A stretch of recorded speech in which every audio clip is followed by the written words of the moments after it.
Presentato in azienda ospedaliera il plastico del nuovo hospice pediatrico, centro di riferimento non solo per il Veneto, per le cure palliative pediatriche.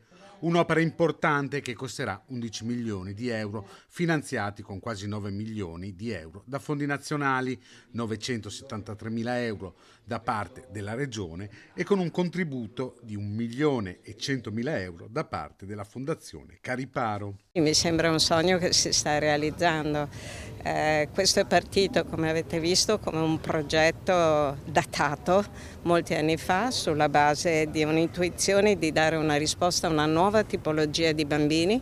Prima questi bambini non esistevano perché morivano prima e quindi c'era la necessità di dare un modello nuovo assistenziale che si integrasse logicamente con tutto quello che c'è già, ma che seguisse il bambino nei suoi luoghi di vita. Un progetto che vedrà la sua conclusione fra 2 anni. Il cronoprogramma che abbiamo pensato dovrebbe portarci ad affidare i lavori entro l'anno, quindi entro il 2025, e poi in base appunto a chi vincerà la gara, al percorso amministrativo che si svilupperà, penso che nel giro di 2 anni, se non ci sono appunto intoppi di carattere amministrativo, burocratici, si potrebbe già avere qualcosa di concreto. Dal 2008 l'Hospice di Padova assiste bimbi da tutta Italia.